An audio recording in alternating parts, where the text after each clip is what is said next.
পৃথিবীতে মানুষ তো স্বামী একবারই পায়, আমি পেয়েছি। আল্লাহ আমাকে এমন একটা স্বামী দিয়েছে, স্বামীটা হলো সুদারু, স্বামীটা হলো জুয়ারি, স্বামীটা হলো মাতাল, স্বামীটা হলো বেনামাজি, স্বামীটা হলো বেরুজাদার, স্বামীটা এত বড় জালেম, সে লুচ্চা, সব জায়গায় এসে খারাপ জায়গাতে হাজির থাকে। তাহলে এত জঘন্য স্বামীর সঙ্গে আমার সংসার, না জানি আল্লাহ আমাকে জাহান্নামের আগুনে দিয়ে দেবে নাকি। আল্লাহ ওই মেয়েদেরকে বলছেন, না রে আমার বান্দি রে গোলাম, তুমি টেনশন করো না, তোমাকে আমি জাহান্নামে দিব না। তার কারণ হলো তোমার জন্য আমি একটা মিশালকে রেডি করে রেখে দিয়েছি, তোমার জন্য একটা বাটখারা রেখে দিয়েছি, তোমার জন্য আমি একটা প্রেমকে রেখে দিয়েছি, যেটাকে নিয়ে তোমার মনের সান্ত্বনা হবে। পৃথিবীর বুকে আজ পর্যন্ত যত মানুষ এসেছে, সব থেকে বড় জালেম হলো কে না? ফেরাউন। ফেরাউনের মতো বড় জালেম কেউ নাই, ফেরাউনের মতো জুলুম কারনেওয়ালা কেউ নাই। আল্লাহ যাকে কোরআনের ভাষাতে জালিম ঘোষণা করেছে, এই রকম একটা বেঈমানের বিবি, অত বড় জালেমের বেঈমানের বিবি হযরতে আসিয়া আলাইহিস সালাম চিরদিন জান্নাতে থাকবে। ফেরাউন যত বেঈমান, ফেরাউনের বিবি তত ঈমানদার। আমার আল্লাহ ফেরাউনের ব্যবহারের কারণে তার বিবিকে জাহান্নাম দেবেন না। হযরতে আসিয়া চিরদিন জান্নাতের মেহমান হয়ে থাকবে। কেন? কেন? সে ফেরাউনের বেঈমানি মেনে নিতে পারেনি। ফেরাউনকে আল্লাহ বলেনি, মিশরওয়ালারা ফেরাউনকে আল্লাহ বলেছেন, গাঁওয়ালা বলেছেন, টলাওয়ালা বলেছেন, বংশ বুনিয়াদ বলেছেন। আসিয়াকে যখন বলছে, আসিয়া রে তুই আমাকে আল্লাহ বলে মেনে নে, সারা দেশ মেনে নিয়েছে, গাঁওয়ালা টোলাওয়ালা মেনে নিয়েছে, তুই কেন মানবি না বল? তুই তো আমার বিবি, তুই যদি মেনে নিস তাহলে আমি মনে সান্ত্বনা পেয়ে যাব। আসিয়া উত্তরে বলছেন, ফেরাউনের স্বামী হিসেবে যতগুলি আছে সব আমি দুই হাতে তোমার খিদমত করব, কিন্তু আল্লাহ তোমাকে আমি বলবো না। আমার আল্লাহ সুবহানাহু ওয়া তাআলা আম্মা ইউশরিকুন, আমার আল্লাহ হলেন পবিত্র, যার কোনো অংশীদার নাই। অতএব আমি জ্ঞান বশত তোমাকে তার অংশীদার জমাবো না। এমন ফেরাউন শুরু করলো কি, নারীর নরম দেহের ওপরে অত্যাচার শুরু হয়ে গেল। লাঠির ওপরে লাঠি, চাবুকের ওপরে চাবুক চলছে, মারপিট শুরু হয়ে গেল। আসিয়ার শরীরকে ক্ষত বিক্ষত করে দিল। এতেও ফেরাউন মনে শান্তি পেল না। ফেরাউন তখন ঘর থেকে টেনে বের করে, চার হাত পায়ে রশি দিয়ে চারটা খোঁটাতে বেঁধে দিয়ে টান করে কাঁচকে বিছানা করে দিয়েছে ভেঙে। এরপরে একটা বিরাট পাথর কয়েকজন সৈন্যকে নিয়ে এসে বলেছে, ধর। ফেরাউন তার মধ্যে রয়েছে। এবার সৈন্যরা বুকের ওপরে পাথরটা ধরে আছে, একবার ছেড়ে দেবে নারীর নরম দেহ মাটির সঙ্গে মিশে যাবে। এই অবস্থায় ফেরাউন মারার পর হাত পা বেঁধে তাকে একদম কাঁচের ওপরে শুইয়ে দিয়ে ফেরাউনের ভাষা হচ্ছে, এবার বল আমাকে আল্লাহ বলবি কিনা? আসিয়া বলল না। তোকে দ্বিতীয় চান্স দিচ্ছি, বলবি কিনা বল না। এবার ফেরাউন বলে, তোর এটা লাস্ট চান্স, এখনই তুই মাটির সঙ্গে মিশে যাবি রে আসিয়া, একবার ভেবে দেখলি না? তখন ফের আসিয়া মুখ খুলে দিল, রব্বি বিনিলি ইনদাকা বাইতান ফিল জান্নাতি ওয়া নাজ্জিনি মিন ফিরআউনা ওয়া আমালিহি ওয়া নাজ্জিনি মিনাল কওমিজ যালিমিন।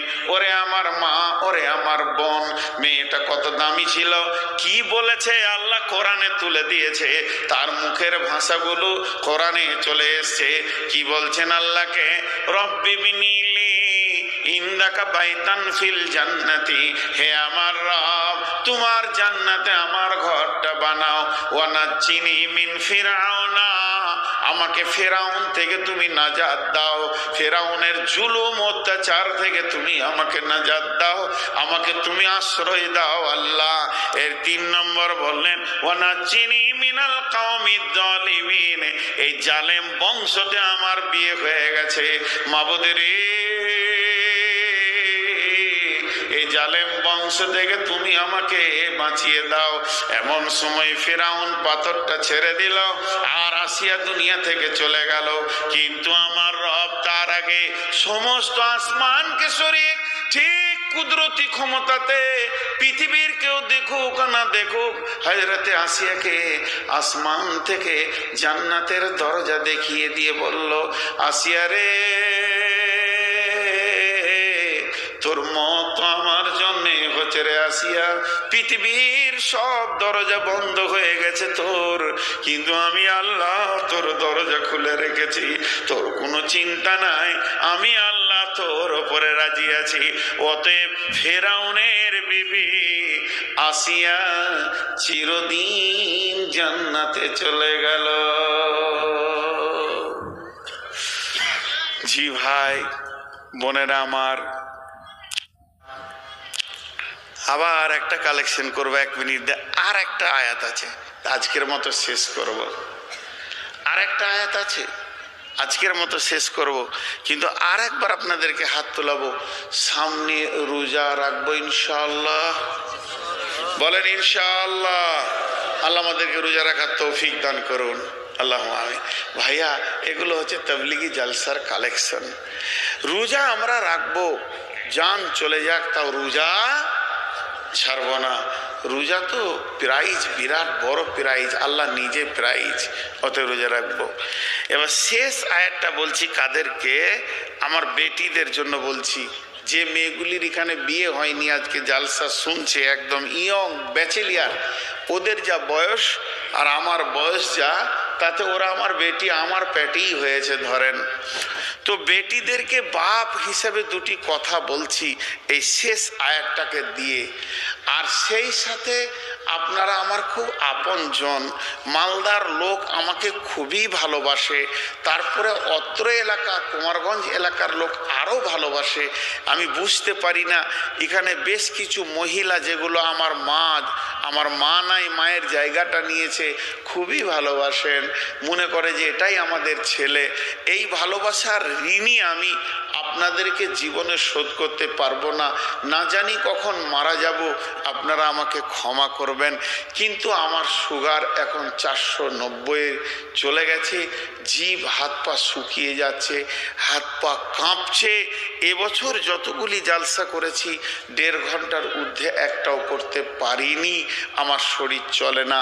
তারপরেও 1.5 ঘন্টা হয়ে গেছে, আমি আরেকটা আয়াতের তর্জমা না করে আপনাদেরকে ছাড়বো না, এটুকু বলে রাখছি। সেই আয়াতটা কাদেরকে বলবো, ব্যাচেলিয়ার যেগুলো বিয়ে হয়নি, যাদের স্বামী খারাপ ভালো তো দূরের কথা, স্বামী দেখেনি, ওই মেয়েদেরকে বলবো। আল্লাহ কি বলছেন, বিসমিল্লাহির রহমানির রহিম, ومريم ابنة عمران التي أحسنت فرجها فنفخنا فيه من روحنا وصدقت بكلمات ربها وكتبه وكانت من القانتين।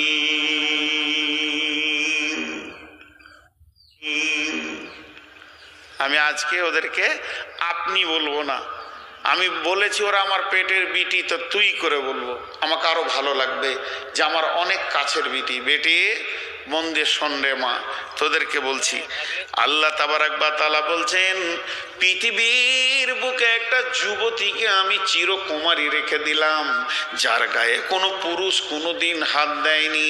মা রে বেটি রে, সেই যুবতী মেয়েটার নাম হচ্ছে মারিয়াম।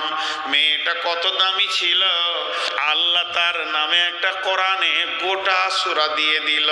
মেয়েটা কত দামি ছিল, তিনি ছিলেন ইমরান নবীর বেটি মারিয়াম। আল্লাহ সেই মারিয়ামকে সামনে রেখে বলছেন, যুবতীর দলে তোরা জ্ঞান নিবি তো মারিয়ামের কাছে নে, কেমন করে দুনিয়া করতে হয় একবার মারিয়ামের কাছে বুদ্ধিটা নিয়ে নে।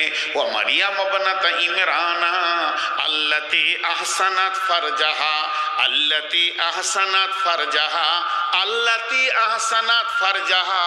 এটা বাংলা তর্জমা করলে আপনাদেরকে শুনে খারাপ লাগবেই, কিন্তু আমি সাইড থেকে বলে দিচ্ছি, মেয়েদের যেটা সরঙ্গা ওটাকে আল্লাহ বলছেন আল্লাতী আহসানাত ফারজাহা। আমার মারিয়ামের সরঙ্গাটা ছিল অতি সুন্দর। অতি সুন্দর কেন? সমস্ত পৃথিবীর মেয়ের সরঙ্গা একই, কিন্তু মারিয়ামেরটা সুন্দর আল্লাহ কেন বললেন?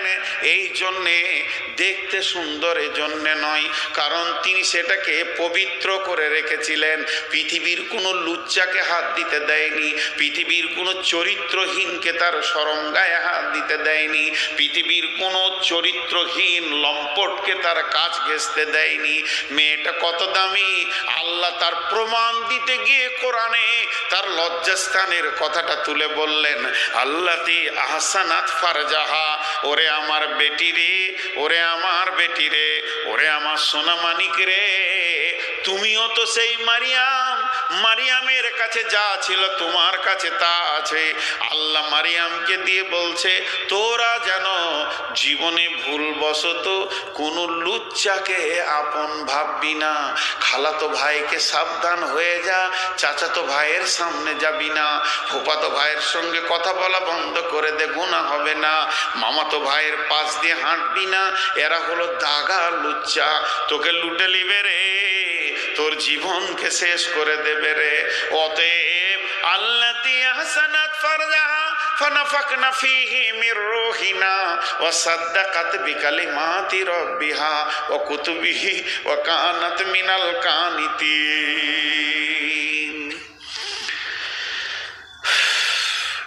আজকে আপনার ঘরে আমাকে নিয়ে গেছেন আলহামদুলিল্লাহ, কিন্তু ফেরেশতা ঢুকবে মুসলমানদের ঘরে?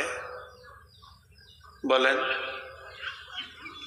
অনেক মানুষ দেখেছি, 8টা ছেলের বাপ, 8টা ছেলের মা, ফরজ গোসল জানে না, ঘর নাপাক আছে।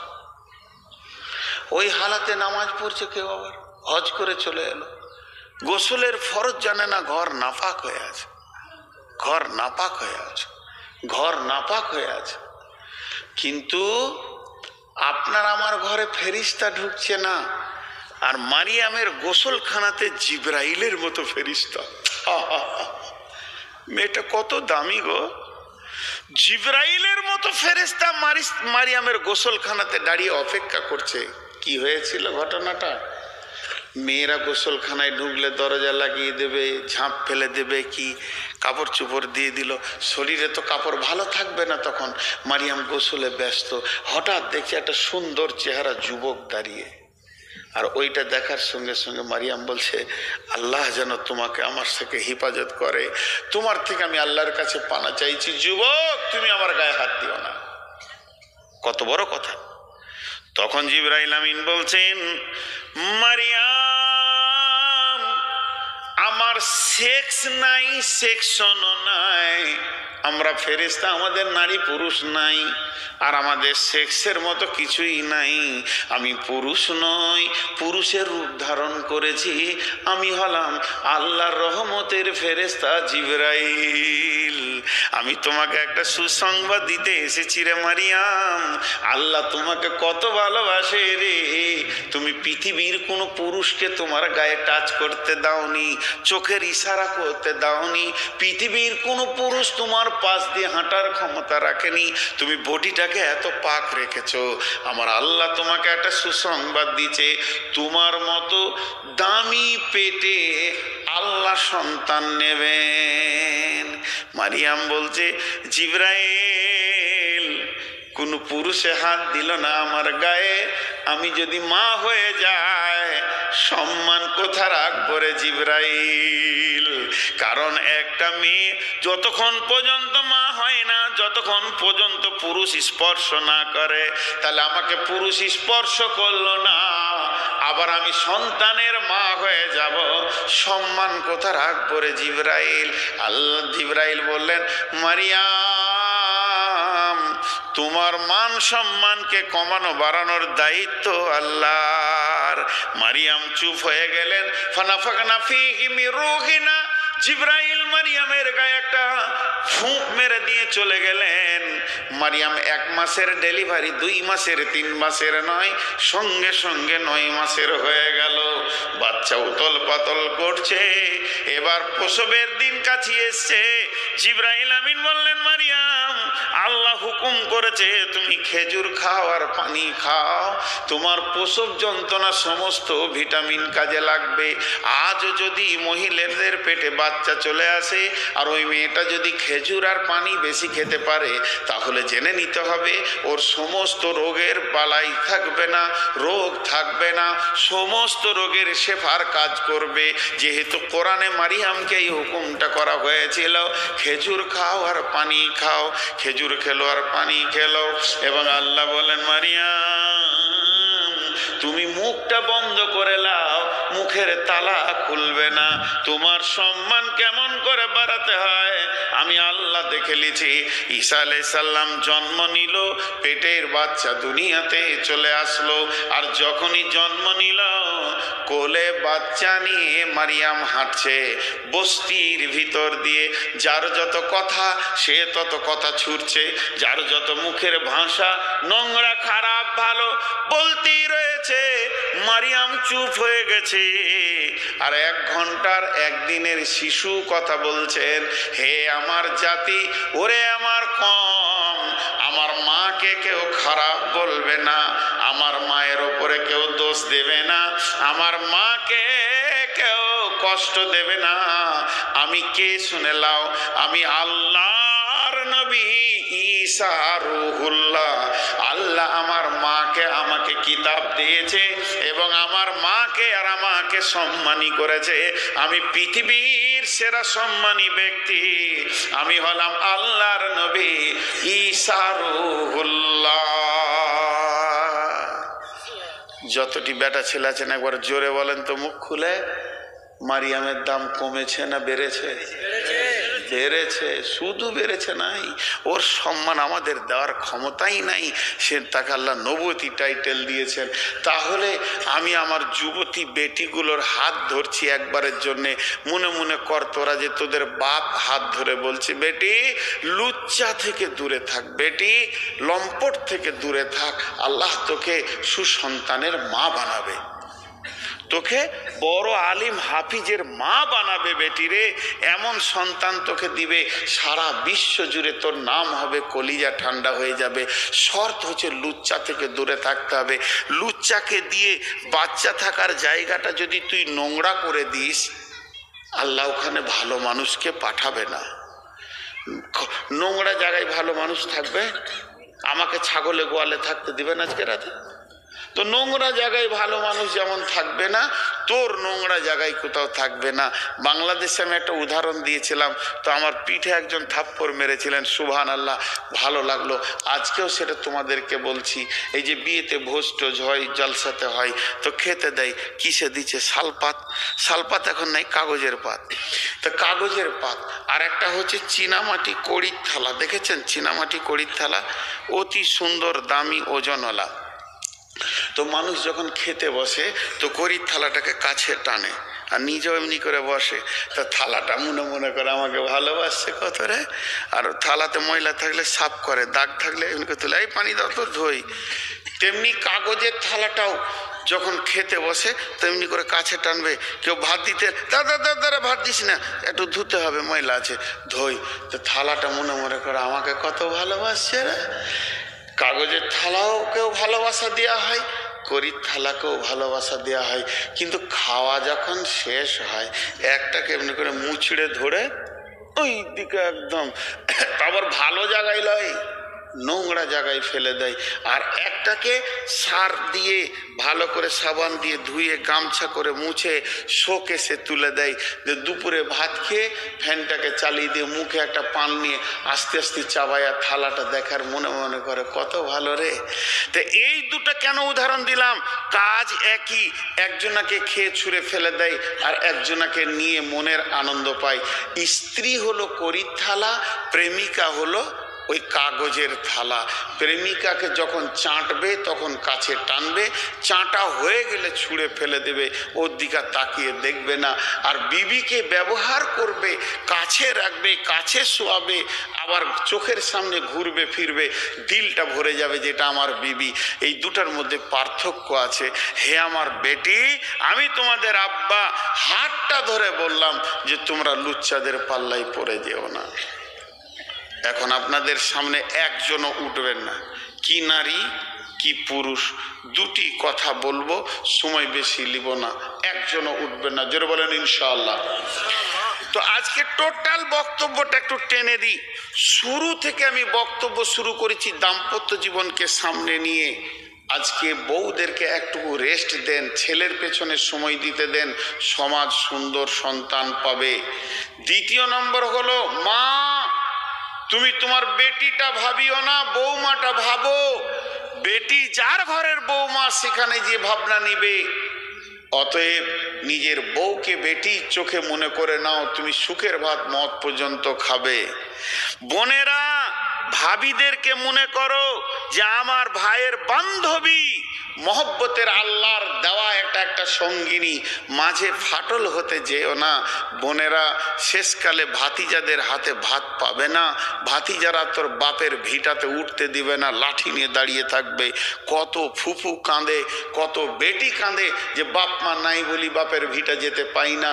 কেন পাও না? তুমি তোমার ভাতিজার মায়ের কলিজাকে জ্বালিয়ে রেখেছো বলি তুমি পাও না। অঙ্ক করিও আমার কথাগুলো।